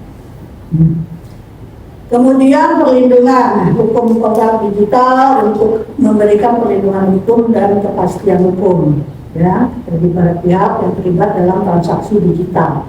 Jadi itu tujuan hukum kontrak digital, ya, yang diatur di dalam undang-undang ITE. Next. Regulasinya itu ya undang-undang ITE ya 11 tahun 2008, yaitu informasi transaksi elektronik. Itu dia memberikan perlindungan dan kepastian hukum dan memberikan regulasi tentang kontrak digital, termasuk keabsahan kontrak digital, tanda tangan digital dan sebagainya, ya, kewajiban para pihaknya dan penyelesaian sengketa. Dan derivat pelaksananya itu PP 71 tahun 2019 tentang transaksi elektronik, ya, yang memberikan regulasi tentang transaksi elektronik, masuk di sini kontrak digital, keamanan data, perlindungan konsumen. Dan regulasi internasional juga perlu, ya, dan digital dan juga di internasional, ya, dan memberikan regulasi tentang kontrak digital dalam konteks internasional. Next. Prinsip azas yang digunakan untuk beri kepastian hukum itu prinsip kebebasan berkontrak, ya, sudah ada belajar hukum ikatan, itu harus ada etikat baik, keadilan dan transparansi. Lanjut. Nah, perlindungan hukumnya bagaimana? Memberikan kepastian hukum dan perlindungan hukum, ya, regulasinya. Satu, konsumen. Kontrak memberikan perlindungan kepada konsumen, ya, terhadap penyalahgunaan data, ya. Kemudian para pihak yang terlibat, ya, di sini untuk kontrak memberikan perlindungan kepada para pihak yang terlibat dalam transaksi digital seperti penjual dan pembeli dan penyedia jasa. Data pribadi, kita sudah memberi perlindungan kepada data pribadi yang dikumpulkan dan diproses dalam transaksi jual beli. Kepastian hukum yang diberikan dalam kontrak, satu, pengakuan hukum, itu tadi soal kontrak diakui sebagai kontrak yang sah dan mengikat. Jadi kontrak digital itu sudah diakui sebagai kontrak yang sah dan mengikat. Tanda tangan elektronik diakui sebagai tanda tangan yang sah, dan data kontrak digital itu disimpan secara aman dan dapat diakses oleh pihak-pihak berwenang. Kemudian pengamanannya juga pengamanan data yang penting, ya, dilindungi dari akses tidak sah dan perubahan tidak sah. Kemudian kewajiban para pihak, kontrak digital memberikan kepastian hukum tentang kewajiban para pihak yang terlibat dalam transaksi digital, sehingga para pihak yakin tentang hak dan kewajiban mereka. Itu paling penting, ya. Hak dan kewajiban harus dalam hukum data, hak dan kewajiban harus balance, ya. Penyelesaian sengketa ini dilakukan dengan mekanisme penyelesaian sengketa yang efektif dan efisien. Next. Nah, dalam kontrak digital ada berapa lembaga? Dia di dalam undang-undang ITE itu ada lembaga yang berperan dan di dalam memberikan kepastian hukum. Lembaga sertifikasi, ya, itu memberikan sertifikasi digital yang digunakan untuk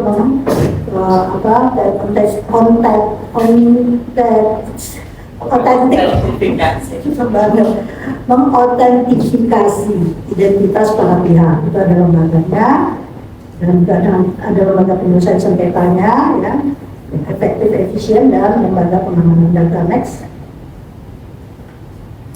Penerapan kontrak digital dalam praktek.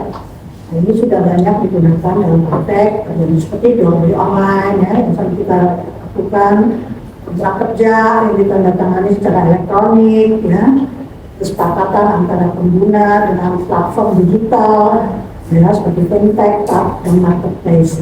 Jadi kita tuh harus, karena kontrak digital ini memiliki risiko, tantangan dari penyalahgunaan data pribadi. Karena itu penting menggunakan platform yang terpercaya. Kita harus paham mengenai syarat-syarat kontrak sebelum ditujunya. Next, terakhir. Kesimpulan, kepastian hukum dalam kontrak digital dapat diberikan melalui pengakuan hukum tanda tangan elektronik, penyimpanan data, pengamanan data, penyelesaian sengketa, dan prinsip-prinsip yang digunakan. Next. Terima kasih. Terkait dengan adanya satu kegiatan praktik, ya, dalam ekonomi modern, dalam transaksi ekonomi modern, yang dimana dalam transaksi ekonomi modern itu kita mungkin sudah lazim dan sering menemukan bahwa terkait dengan transaksi, khususnya untuk hal-hal retail, ya, di toko-toko dan lain sebagainya, mau di food and beverage dan sebagainya, itu kan selalu mengutamakan yang namanya cashless, ya. Jadi transaksi itu memang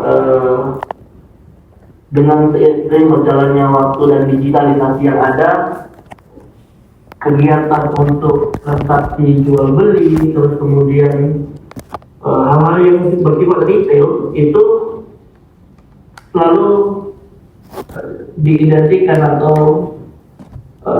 banyak sekali di dalam praktek itu yang dijalankan dengan mekanisme cashless atau transaksi non tunai. Nah, di sini ada satu kronologi, satu case, ya, case yang menurut saya ini hal yang cukup simple dan terjadi dalam kehidupan kita sehari-hari, tapi bagi orang-orang yang awam dan tidak mengetahui secara ketentuan peraturan perundang-undangan yang ada, ini menjadi hal yang cukup cukup menjebak ataupun mungkin bisa jadi ini bisa disalahgunakan oleh orang-orang yang tidak bertanggung jawab. Nah, contoh misalnya dalam hal ini saya membuat satu kronologi perkara, kronologi case, yaitu ada salah satu atau beberapa gerai yang sifatnya retail ya. Ini macam-macam, ada yang jual aksesoris, ada yang jual fashion, ada yang jual food and beverage, dan lain sebagainya. Itu selalu biasanya menerapkan kebijakan pembayaran yang non tunai. Nah, biasanya kita kan mau bayar pakai apa? QRIS. Mau bayar pakai apa, Pak? Pakai kartu kredit, pakai anything, tapi yang sifatnya bukan menggunakan uang kartal.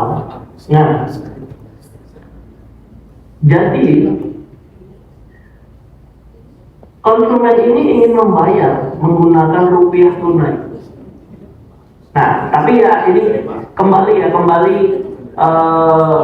di dalam praktek ini tidak semuanya ternyata hal ini dipahami oleh pelaku usaha yang berusaha di bidang retail. Akhirnya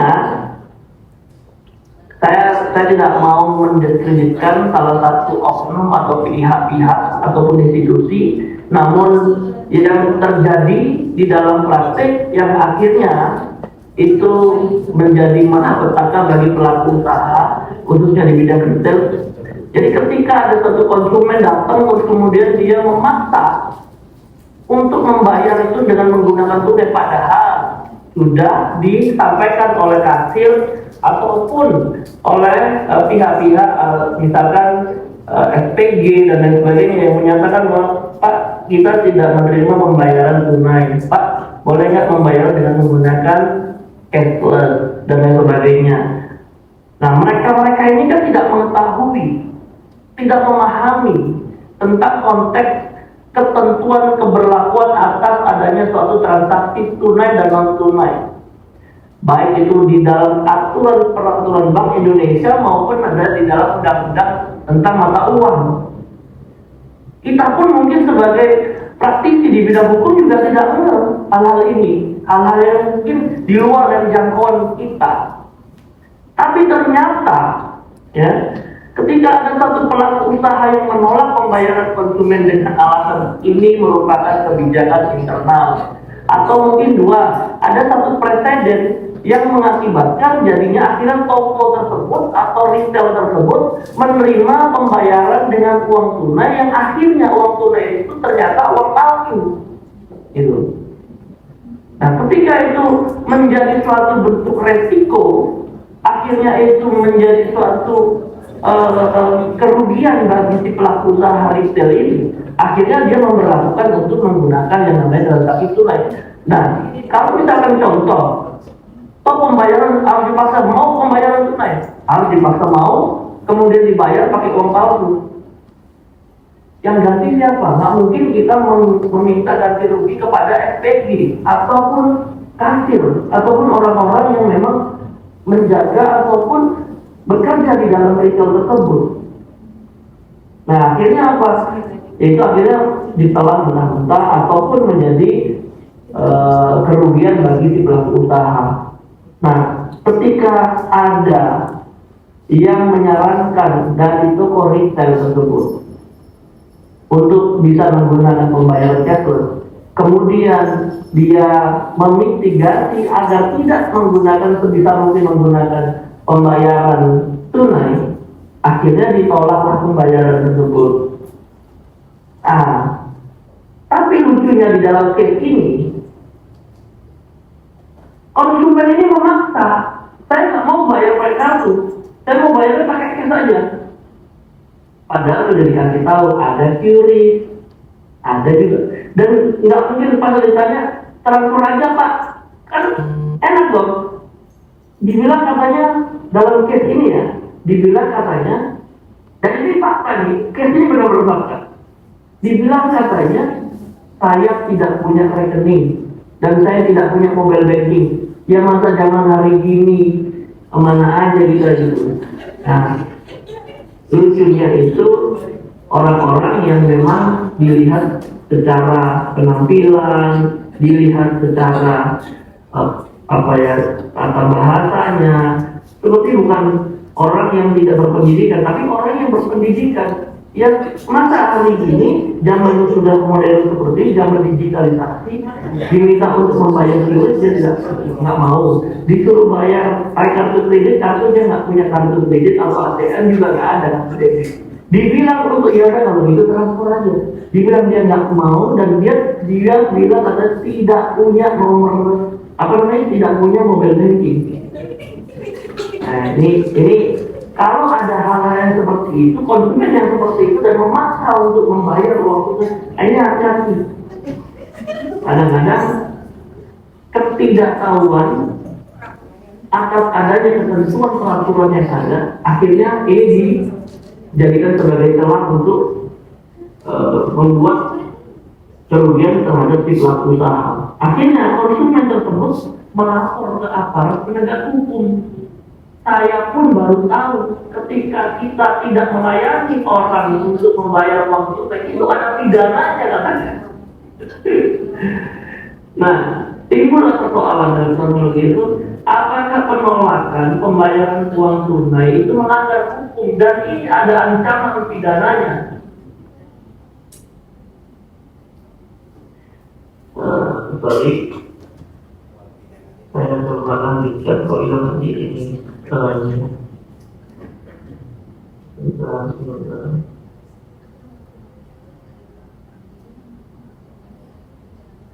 Oke, nah baru kita masuk ke dalam kerangka hukum dari Undang-Undang Mata Uang.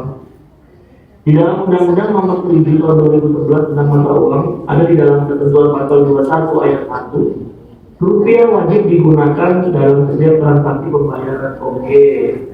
Pasal 23 ayat 1, dilarang menolak rupiah kecuali ragu terhadap keaslian. Yang kemudian pasal 33, ancaman pidana terhadap penolakan uang rupiah atau pembayaran dengan uang rupiah, artinya dengan uang bentuknya adalah fisik. Nah ini yang menjadi celah atau loophole yang sering mungkin bagi orang-orang yang tidak bertanggung jawab dan mengetahui tentang adanya ini, itu dijadikan sebagai sarana untuk entah itu menjadikan si pelaku usaha ini supaya kemudian dibawa ke dalam ranah hukum dan akhirnya berdamai di tengah-tengah dan sebagainya. Ternyata setelah kita telisik dan kemudian kita lihat CCTV yang ada di toko itu di dalam klien saya, ini bapak-bapak, ya kan, terus kemudian bajunya putih, terus kemudian pakai celana hitam biasa, sepatu pantofel, ada 3 atau 4 orang yang berbelanja di situ dan kemudian bisa juga dan memaksa untuk. Saya pikir ini bapak-bapak ini memang benar-benar konsumen benar, konsumen yang ingin bertransaksi benar, atau hanya ingin memanfaatkan situasi dengan ketidaktahuan dari si pelaku usaha ataupun orang-orang yang bekerja di dalam toko tersebut. Nah, akhirnya dalam perkembangan di regulasi Peraturan Bank Indonesia di nomor 17 tahun 2015, ini di dalam ketentuan pasal 3, di dalam ketentuan pasal 3, kewajiban penggunaan rupiah berlaku untuk transaksi tunai dan transaksi non tunai. Kemudian ketentuan di pasal 17 junto pasal 33 Undang-Undang Mata Uang bahwa ketentuan terhadap pelanggaran atas penolakan penggunaan rupiah untuk transaksi tunai. Ini yang tadi yang saya bilang ancaman, ada ancaman pidananya. Nah, ini tidak saya yakin tidak semua orang baik yang berpraktik atau berpraktisi ataupun yang berlatar belakang sarjana hukum juga belum tentu mengetahui tentang adanya ketentuan peraturan ini. Nah, jadi akhirnya perspektif dari praktik usaha, ya, dari perspektif praktik usaha itu yaitu untuk memberikan rasa aman dan memitigasi resiko. Resiko atas apa? Ya ini tadi ya, bagi satu pelaku usaha itu transaksi non tunai dianggap lebih aman. Karena apa? di zaman modern saat ini nggak mungkin orang bawa kata uang cash begitu. Mungkin ya ada beberapa cuma cukup buat untuk membayar apa dan yang nggak bisa dibayar dengan menggunakan cashless. Tapi kalau orang sudah belanjanya itu adalah di department store, di mall dan lain sebagainya, kecuali belanjanya di toko kelontong, ya, warung kopi, warung Indomie segala macam, ya nggak mungkin. Itu pun sekarang pun udah ada teori mereka. Jangan pun gitu, tukang bubur aja yang didorong itu sudah ada teori. Yang mana sekarang belanja di mall, kemudian di toko-toko modern itu masih menggunakan dan tidak mau menggunakan cashless. Nah, mitigasi resiko itu adalah untuk mengurangi resiko peredaran uang palsu yang seperti yang tadi saya sampaikan. Yang kedua, meminimalkan resiko kehilangan. Kalau misalkan diterima uang cash, ditaruh di dalam gorokan kasir misalnya gitu ya, di lastik kasir, tiba-tiba kasirnya ke belakang ke toilet atau makan, nah di situ ada yang dulu itu kemudian nggak ada yang ngaku dan lain sebagainya. Itu juga bagian dari mitigasi kenapa kita sekarang di zaman modern itu harus menggunakan cashless. Terus kemudian minimal kehilangan, terus kemudian ada perampokan. Kalau misalkan toko itu dirampok, seperti di film-film tuh, ada supermarket dibajak lah, dirampok. Ini kalau ada uang cash kan jadi susah, akhirnya uang jadi hilang. Terus kemudian penyalahgunaan kad oleh salah satu atau beberapa SPG ataupun beberapa pekerja-pekerja yang ada di mana namanya toko tersebut. Yang ketiga yaitu untuk mengurangi kesalahan manusia dalam penghitungan uang dan mempermudah pencatatan. Biasanya kalau cashless atau ada pun software yang sudah diadopsi oleh toko-toko yang sudah modern itu biasanya sudah langsung masuk ke dalam pencatatan laporan keuangan. Jadi itu memudahkan, mengefisiensikan atas kerja dari para pekerja tersebut dan juga memudahkan pelaku usaha untuk melakukan monitoring. Nah, terus kemudian memberikan jejak transaksi. Kalau digital itu semuanya yang namanya rekam jejak transaksi digital itu tidak akan pernah bisa hilang. Makanya itu akan susah untuk disalahgunakan. Kenapa? Makanya di transaksi ekonomi modern itu selalu menggunakan yang namanya QR code dengan beberapa software dan sistem yang ada, aplikasi dan lain sebagainya. Nah, yang jelas jika terjadi suatu sengketa nanti itu bisa dijadikan sebagai historical yang akan menjadi satu evidence atau bukti yang bisa dipermainkan di dalam proses pembuktian. Nah, posisi dilematis dari satu pelaku usaha. Selanjutnya nih, jadi posisi dilematisnya bagi si pelaku usaha itu yaitu satu sisi dia harus patuh terhadap hukum, harus compliant terhadap aturan-aturan yang ada. Nah, yaitu wajib menerima uang tunai, menghadapi resiko operasional yang akhirnya memberatkan atau tidak mengefisiensikan dari satu kerja bisnis praktis yang ada di dalam transaksi ekonomi modern. Terus kemudian mengikuti praktek modern bahwa transaksi dengan satu sisi pelaku usaha harus mengikuti praktek modern. Gimana? Orang semuanya udah pakai mekanisme cashless. Masa kita tetap aja mau terimanya duit tunai dan tercatatnya di dalam buku arisan gitu, buku kas yang suka dipakai di itu operasi-operasi. Nah, satu sisi dia disuruh mengikuti praktik modern, transaksi lebih aman jika cashless dan efisien, berpotensi. Tapi di satu sisi itu berpotensi dianggap melanggar hukum. Dan akhirnya muncullah satu ketidakpastian jadinya. Satu yaitu ketidakpastian hukumnya, yaitu norma hukum masih mewajibkan penerimaan tunai. Namun di dalam praktik perdagangan, transaksi di ekonomi modern bergerak ke arah lingkungan. Dan regulasi belum sepenuhnya itu mengadopsi atau mengadaptif atau mengakomodir tentang perkembangan zaman yang ada di sini. Akhirnya konklusi dari paparan ini adalah Satu, bahwa ketidakpastian hukum itu timbul karena norma hukum masih mewajibkan penerimaan uang tunai. Sementara praktik perdagangan itu bergerak ke arah non tunai. Hampir seluruh transaksi retail yang ada di toko-toko modern ya, supermarket modern ataupun mall, pusat perbelanjaan modern, semuanya itu pasti dia mengadopsi transaksi cashless. Akhirnya apa? Diambil sampling itu tadi orang-orang yang tidak bertanggung jawab. Mana nih? Bukan untuk meluruskan dan mensosialisasikan ketentuan peraturan yang ada, tapi justru dia mau mengambil kesempatan di dalam kesempitan dari ketidaktahuan pelaku usaha retail terkait dengan adanya peraturan yang mengharuskan dan tidak boleh menolak uang tunai tersebut. Jadi selama uang tunai tetap menjadi alat pembayaran yang wajib diterima, pelaku usaha tidak dapat sepenuhnya menerapkan cashless dalam transaksi ekonomi modern. Nah, di sisi lain, kebutuhan efisiensi dan keamanan usaha itu justru mendorong penggunaan transaksi non tunai.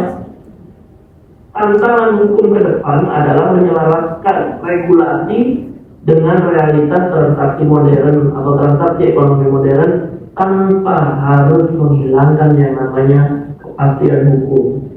Jadi itu tadi dari hasil paparan dan konklusi, dan akhirnya setelah kita juga harusnya pihak-pihak aparat penegak hukum itu dia juga tidak serta-merta harus melakukan proses hukum ini dalam dijalankan dan segala macamnya. Kalau memang ada satu kesalahan, ada ketidaktahuan, ini harusnya diedukasi, diberikan suatu penyuluhan yang akhirnya masyarakat ataupun pelaku usaha itu memahami dan mengetahui, aware terhadap adanya ketentuan peraturan perundang-undangan tentang mata uang maupun tentang penggunaan transaksi mata uang. Mungkin itu Bapak Ibu sekalian terkait dengan presentasi singkat terhadap case yaitu transaksi ekonomi modern menjadi satu bentuk ketidakpastian bagi para pelaku usaha. Terima kasih. Saya kembalikan ke Anda.